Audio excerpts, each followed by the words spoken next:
Hey everyone, welcome back to Yusuf Reacts. Today, we're diving into the chaotic, symbiote-filled world of Venom, Let There Be Carnage. If you're a fan of intense action, dark humor, and a whole lot of Eddie and Venom banter, then stick around because we've got a lot to talk about.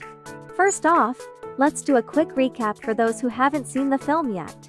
Venom, Let There Be Carnage is the sequel to the 2018 film Venom. Directed by Andy Serkis, this movie sees Tom Hardy returning as Eddie Brock, a journalist bonded with an alien symbiote named Venom.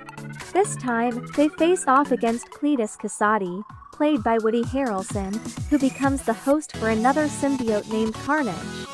Eddie and Venom's dynamic is as entertaining as ever. Their love-hate relationship is filled with humorous and heartfelt moments, making them one of the most unique duos in the superhero genre. The plot kicks off with Eddie Brock trying to reignite his career by interviewing the notorious serial killer Cletus Kasady. However, things take a dark turn when Kasady becomes the host for Carnage, leading to a symbiote showdown of epic proportions. Woody Harrelson's performance as Cletus Kasady is nothing short of chilling. He brings a manic energy to the character that perfectly complements the chaotic nature of Carnage. Now, let's talk about the action and visuals. Venom, Let There Be Carnage doesn't hold back on the CGI spectacle. The fight scenes between Venom and Carnage are intense, visually stunning, and packed with explosive action. The symbiote battles are a feast for the eyes, with each character's unique abilities showcased in creative and thrilling ways.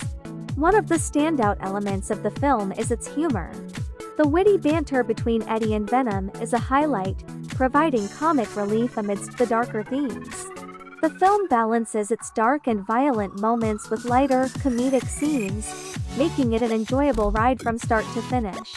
Against the backdrop of the uneasy coexistence with Venom, the all-powerful, shape-shifting extraterrestrial symbiote, Eddie Brock, an investigative journalist and the entity's human host, finds himself treading water in his career after the life-altering events of Venom 2018. Now, to find redemption and put himself on the map, Eddie secures a rare interview with the unhinged death row prisoner, Cletus Kasady, a violent, sadistic serial killer left to rot in San Quentin State Prison.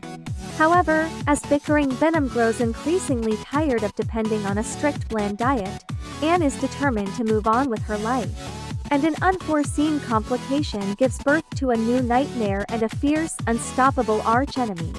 Is the world prepared for the advent of Carnage, a red-hued beast with a mind aflame with madness, wrath, and chaos? In 1996, a young Cletus Kasady Woody Harrelson watches helplessly as his love, Frances Barrison Naomi Harris, is taken away from SD's home for unwanted children to the Ravencroft Institute. Frances is growing her powers, and the mutations are advancing. Hence, the authorities decide to shift her to a facility for the criminally insane. On the way, Barrison uses her sonic scream powers to attack young police officer Patrick Mulligan Stephen Graham.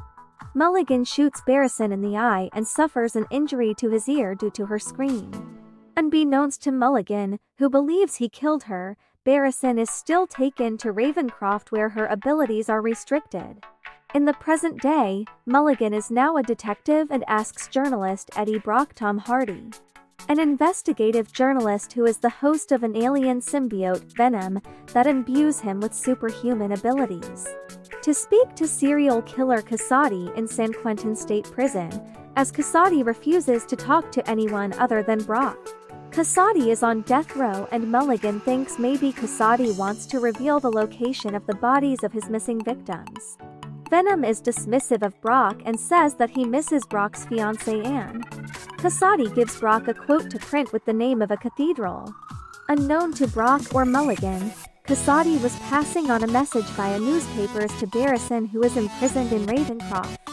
After the visit, Brock's alien symbiote Venom deduces by looking at the drawings made by Kasady inside his cell and on the walls, where Kasady has hidden the bodies of his victims, which gives Brock a huge career boost. The location was Rodeo Beach, California. Venom is frustrated with Eddie as he is made to eat only chocolate and he needs brains to sustain himself. He won't eat poultry and their brains are too tiny. Eddie won't allow Venom to kill anyone including criminals, further curbing his natural tendencies.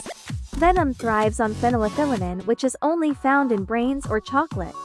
Brock is then contacted by his ex-fiancée Anne weighing Michelle Williams, a defense attorney, who tells him that she is now engaged to Dr. Dan Lewis Reed Scott, much to Venom's displeasure. Venom works very hard to cheer Brock.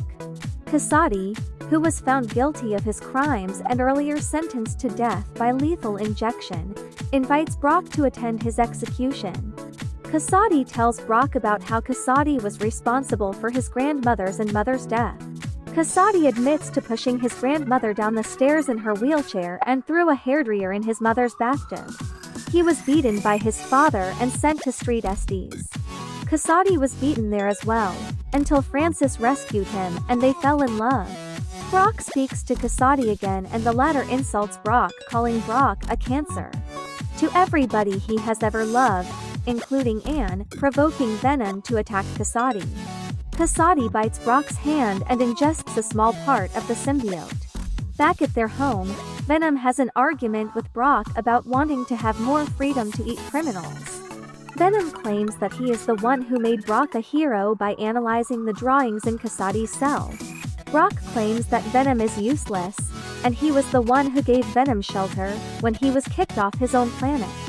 Things come to an ugly confrontation when Venom throws out Brock's $2,000 HD flat-screen TV out of his apartment. The symbiote decides to leave Brock's body and go off on its own. Before leaving, Venom destroys Brock's prized motorbike as well. As Casati's execution begins, a red symbiote emerges and blocks the injection.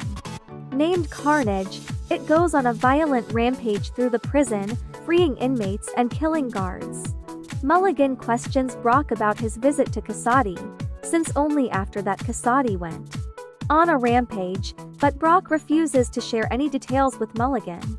Carnage agrees to help Casati break Barrison out of Ravencroft in exchange for Casati's help eliminating Brock and Venom. Carnage says that only Venom can kill him, and so eliminating Venom will make him indestructible. Mulligan visits Brock at home and warns him about the situation. Meanwhile, Casati and Carnage hack the internet to find that Barrison is alive and is kept at Ravencroft. At Ravencroft, Casati frees Barrison and they travel to the SD's children's home to burn it down. Mulligan grows suspicious of Brock and arrests him. Mulligan says that a monster has been seen at every location that Brock has been to in the recent times. Brock contacts Wang as his lawyer and reveals that Venom has separated from him. As Venom makes his way through San Francisco by hopping from body to body, Wang finds him bonded to Mrs. Chen Peggy Lou and convinces him to forgive Brock. Venom reunites with Brock and brings Venom to Brock in her body and they escape custody. Barrison wants Mulligan, Carnage wants Venom and Casati wants to kill Brock. The stage is now set for the final confrontation. Casati takes Mulligan hostage and Barrison captures Wang, taking them both to a cathedral where Casati and Barrison plan to get married. Brock and Venom arrive to fight Carnage while Barrison seemingly kills Mulligan by hanging him with a chain. Carnage is irritated by Francis as her shrieks hurt him too, but Casati is not okay with Carnage admonishing Francis in any way.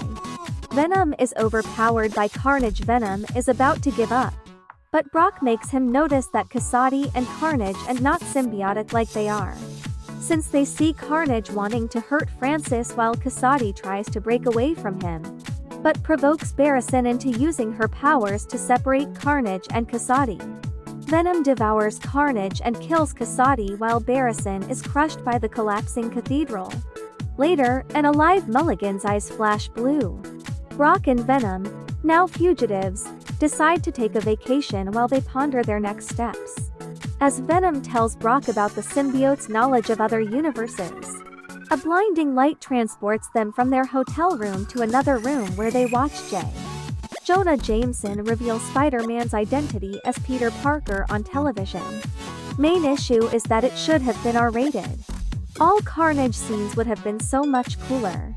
Most of the CGI looks decent, but some scenes look really weird. Like almost Ghost Rider 2007 level bad, when Carnage is jumping around fast. When he walks it looks better. I'm not even sure why I was expecting better movie, because first Venom wasn't anything special either.